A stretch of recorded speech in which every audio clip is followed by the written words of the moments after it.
Hey you guys, and welcome back to my channel. Guess where I'm at? In my car. I'm always in my car. But I wanted to talk to you about our exam week and what exam week looks like within our homeschool.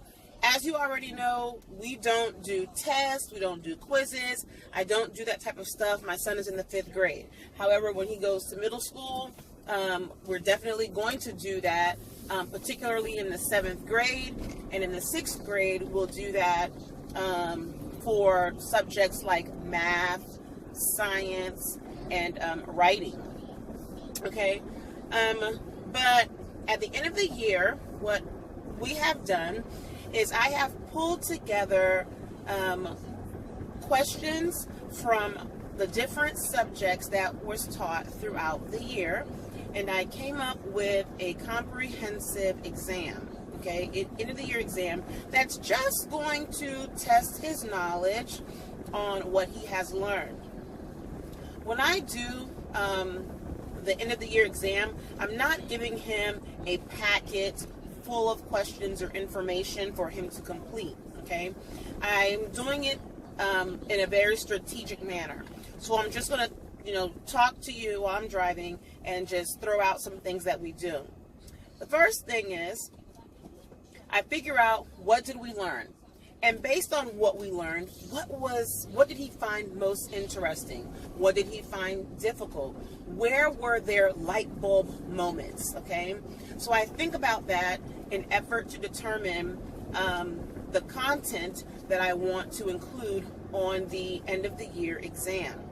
For our end of the year exam, I do not like multiple choice questions. I do not like fill in the blank. I do not like matching. I don't like that because for me, in my humble opinion, it doesn't truly allow you to fully understand whether or not your child ascertained the information that they needed to ascertain or understand.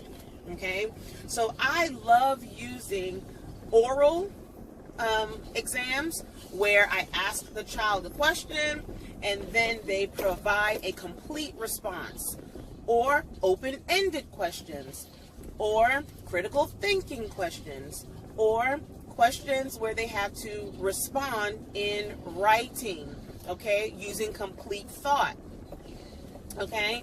And if you already have watched plenty of my videos pertaining to how I teach, this is very similar to how we educate within our homeschool. So this is nothing new for him. He's used to doing this, so it's not difficult, okay? So how do I decide what questions I want to write? Well, let's say, he really took an interest in the water cycle. And let's say we dived in deep and we had some questions on that throughout the year. I already know his ability to understand the information because I'm here with him. I look at his assignments. I teach him. He, does some self-led learning, interest-led learning on the topic. So I know he has been immersed in the subject. So I'm not going to ask him a simple question like, draw the water cycle, or what is the water cycle? No, the question is going to have to apply the knowledge that he has gained in a real life situation. Towards the end of the video, I will give you some specific examples of questions that I wrote up for him. Okay, I'm parking. Let me just go ahead and park the car, and I'll walk and talk with you. So, I can record in Walmart. Okay. That's one of the movie theaters? Yeah, you can't record in a movie theater. Because you can't. You got Copyright. Exactly. Watch out. Okay. So, just pick any card. Put some effort and choose a card that you think your friend will like for his birthday. So, I think he would like this, but I don't know at the same time. Let me see it. You're not old as long as you remember. Here you go, nut. I would give that to an older person. Yeah, probably so. Because he's not that old. Let me see the front cover again. I like it. If you like it, I love it. Okay, game card. Let's go. I'm following you.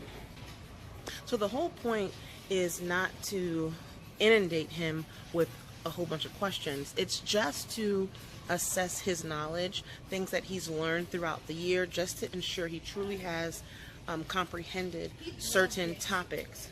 He loved that. What is that? A remote control? Yes. How much is it? It's same as this. Well, choose one, the gift card or the remote control. Okay, so because remember, throughout the whole year, you have already been assessing their knowledge. You have already identified if they're learning gaps. You've already, thank you. You've already identified if they've mastered the material or not. So this is not a time for you to sit here and give them 1,000 questions just for the sake of giving them a test or 1,000 questions or an exam. That's not the point. Furthermore, I like to give him options.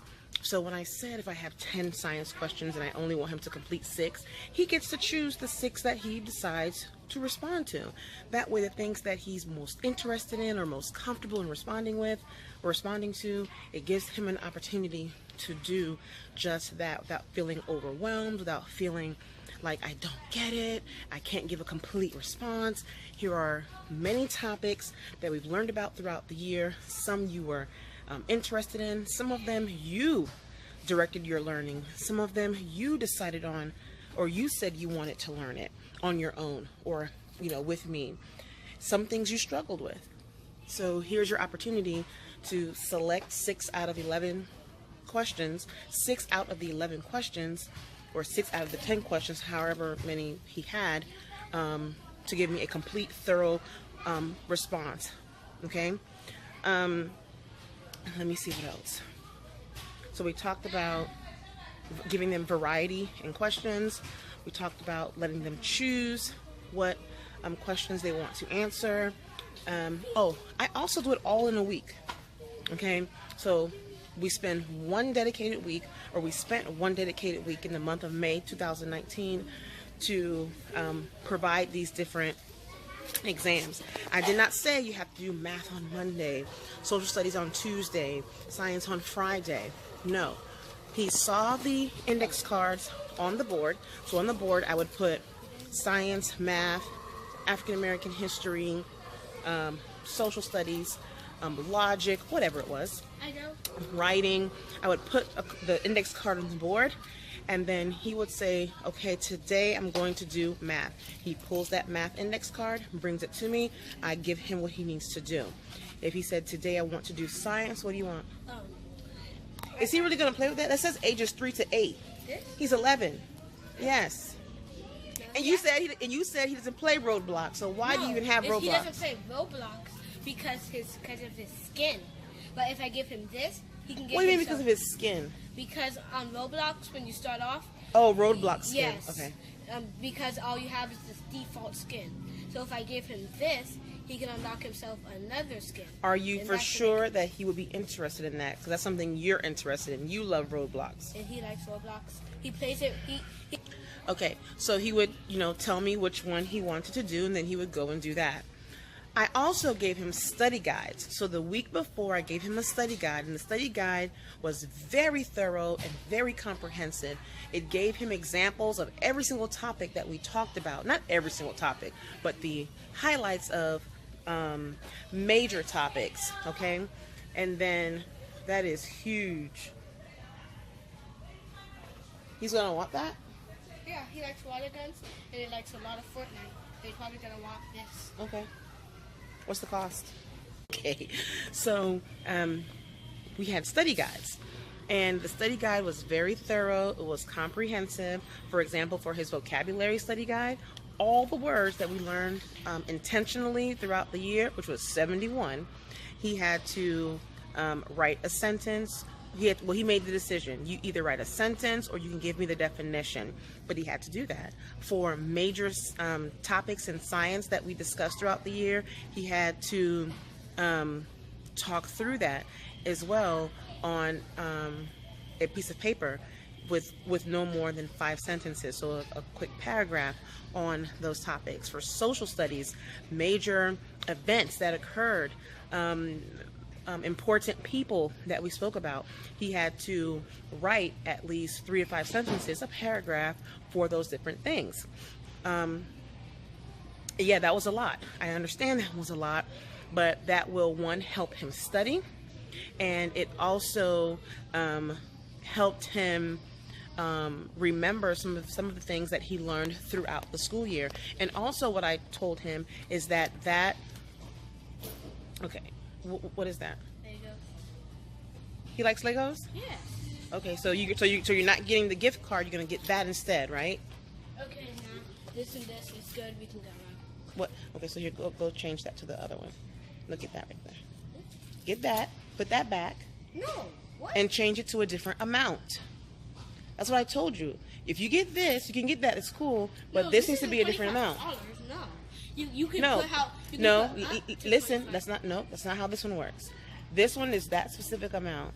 They have another one for a different specific amount. It's not like a Visa gift card where you can put up to 500, up to 50. We're not at GameStop. We're at Walmart. I need you to listen to what I'm asking you to do and do that, or we can walk right on out. Okay? So it helped him reflect on what he learned, remember what he learned, and it's also going to be used as extra points for his exam. He's not doing it just to do it. It's also going to give him additional points for things that he may get wrong on his exam. Okay? Will I do the study guide next year? I probably won't at the end of the year. I will probably do a study guide mid-year. And give him a mid-year exam, and then do an end-of-the-year exam without the study guide. Also, what I do with his exam, the last 15 minutes of every exam, may it be science. You ready to go? Yes, that's the lowest they had. Okay, here you go. Ready to go? And we need a gift bag so we can put this Oh, in. that's back up front, all the way up front. So what I also do is the last 15 minutes of any major review that we do within our homeschool, he does a review after every major unit for all the topics or all the subjects in our home education anyway. Not a test or a quiz. I don't grade it for that purpose. But for his reviews, he can't use any study guides, any notebook or lap books or textbooks. He can't use anything.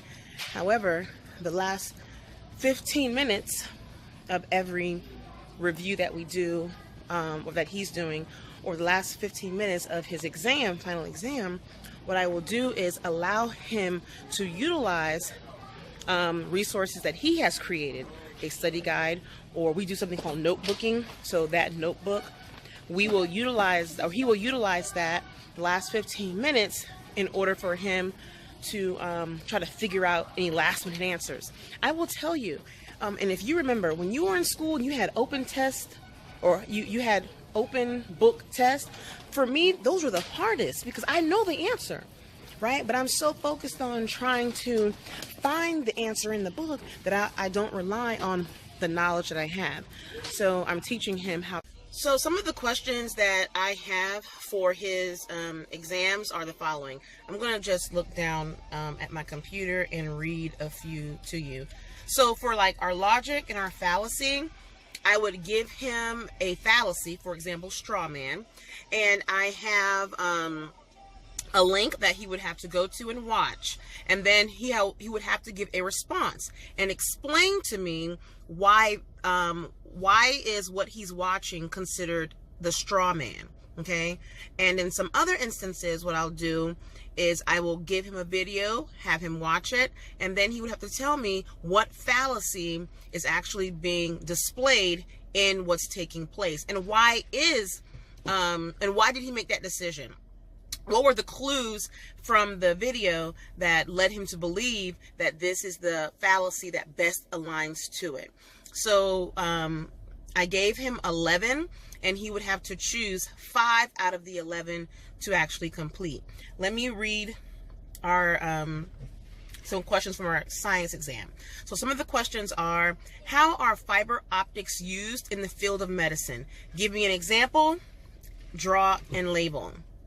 Another question is, why doesn't oil mix with water? Discuss this in terms of a major oil spill that occurred in the United States.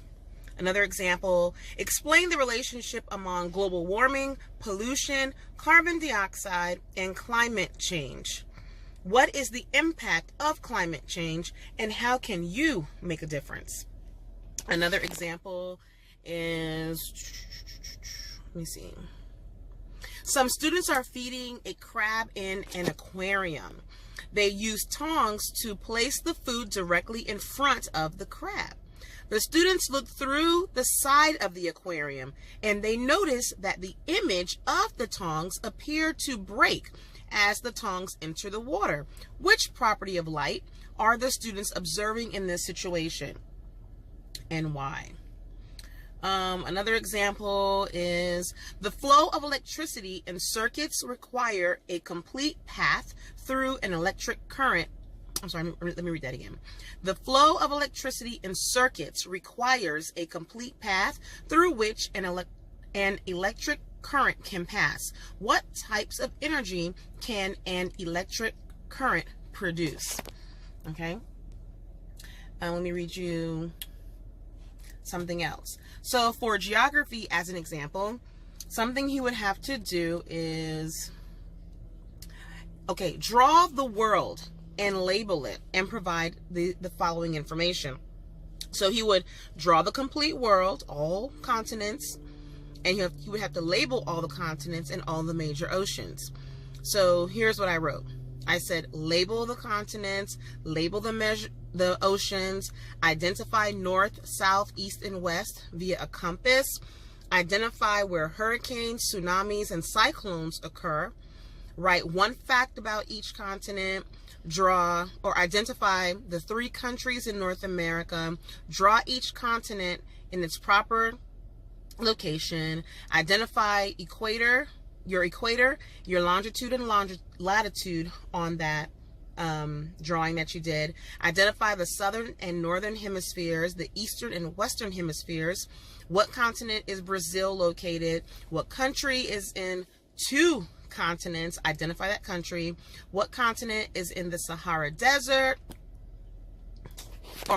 what continent is the Sahara Desert located in, where identify the polar and non-polar deserts, what are different parts of Earth, why are the different parts of Earth, why do they have different temperatures? So he would have to do all of that on the map that he drew of the world. So that pulls in everything we've done, or the majority of the things that we've done in geography, as an example. So we also have some questions for government, some questions for African American history. For African American history, one of the questions are identify, or not identify, let me find it here. Okay, I can't find it, but it talked about the Constitution, the Bill of Rights, and the 13th Amendment, and the abolishment of slavery, and how does all that tie in together. So he would have to do a write-up with that. And then there was another one where had to give me an oral presentation in terms of Harriet Tubman and what she did with other abolitionists. And he would have to define abolitionists. He would have to tell me what did they call Harriet Tubman, and how does that link to someone else in the Bible, and how is what they did similar? And that answer was Moses, and he freed the Israelites. Harriet Tubman, Underground Railroad, and stuff like that. So, yes. So, for example, for Bible, I may ask him, or I may tell him, you have 5 scriptures, no, or not. So for Bible, for example, I will say, here are 5 scriptures. Choose 2 out of these 5 scriptures, and I want you to recite them. So, for example, let's say he chooses Jeremiah 29:11. He will have to say Jeremiah 29:11, and he will have to recite that scripture based on memory work, since he has been working on that scripture and its meaning throughout the year. And then I would ask him, interpret and explain to me what that scripture means to you. You would have to go ahead and explain that. And then I would say, okay, go ahead and type up that scripture and turn it in. Therefore, that simple exam was memory work, it was typing, and it was also oral communication. Another example for Bible on the exam, he has 6 different stories that he has dived deep into throughout the year. I will give him those 6 stories, and I will tell him, I want you to choose your favorite one. Choose your favorite one, and I want you to tell me the story. What happened, and make sure the sequence is correct. It should be in the proper order. So you want to tell me a little bit, a snippet of what happened before to get us to that story. And if you want to, put in a cliffhanger, you can do a teaser and add a little bit or give a snippet of what the next Bible story is about. That way, using that method, he has to do a brainstorm activity. He has to do an outline. He has to do a first draft. He has to do a final. Okay? And he also has to illustrate. So that Bible assignment by itself, that captures our writing and the writing process that he's learned throughout the year. I'm checking for grammar. I'm checking for sentence structure. I'm checking for clarity, sequence, syntax. I'm checking for a lot of stuff there, right? Something else that we'll do. For example, let's talk about African American history. I may tell him to orally explain to me what took place between the 3 African kingdoms. How did we go from the Ghana Empire to the Songhai Empire? Or I could ask him to talk to me about Mansa Musa and Timbuktu. Okay? Or I may, tell him to talk to me specifically about the life of Sandu-Etu, okay, from the Mali Kingdom. Hopefully I'm saying that name correctly. It's Sandu-Etu. Okay? That's an example of African history. For social studies, I may ask a question like, talk to me about the Harriet Tubman and the Underground Railroad and her ability to, along with the abolitionists, to help free slaves. Could she have saved or helped free more slaves than what she did? Okay? And he would have to talk to me about that and explain to me why. And the answer to that, if you're curious, is, we learned that she could have saved millions of slaves if they knew that they were slaves. So what I'm looking for in his write-up, or it could be an oral discussion, what I'm looking for is his ability to hone in on that specific piece. I could have saved more Africans, enslaved Africans, if they knew they were slaves. That's what I'm looking for him to talk more about and to explain what does that mean. I could also ask about, Marcus Garvey and the Back to Africa movement, and talk to me about what he meant when he said something like a man without history is like a true, or a man who doesn't know his history is like a tree with no roots. What does that mean? And give me an example as to how that can be applied to a real life situation or event. Okay, so as you can see with these questions, it's not a black and white answer. There might not be a clear-cut answer. There may be room for perspective, right? An opinion. And as long as it's backed up by facts, I am A-okay. That's what I want. That is critical thinking. And those are the types of conversations that we have in our home. Those are the type of reviews that we have in our home. You may call them quizzes and tests. We don't do that for the purpose of grade tracking, but we do have those periodically just so that I can assess where he is. And then, I can have a conversation with him to help him go down the right path in terms of his thought process for providing responses for any particular question that I have. Okay? Math is clear-cut, black and white. Here are the problems. Complete it. My expectation is for you to complete them using grid paper and in order, going down vertically, everything aligned, and I can clearly see your thought process behind answering the question so that if something is not correct, we can quickly identify where you went wrong in your steps, and then you will have to explain to me why that was wrong, okay? Or I may provide a problem, and I may solve the problem that way for him, and then he would have to, that car just sped past the red light. Why? Where are cops when you do that? Okay, but his job may be to go through the problem in the steps and then tell me where I went wrong in solving the problem. So I would give him an order of operation, with subtraction, addition, multiplication, division. I may put some square roots in there, and things of that nature. I would solve it step by step, and then he would have to tell me if the answer that I got was correct. If so, why? Prove it by redoing it. And if it's not, why not? And pinpoint where I went wrong. I love doing that type of review, okay? And he will have a lot of those on his exam.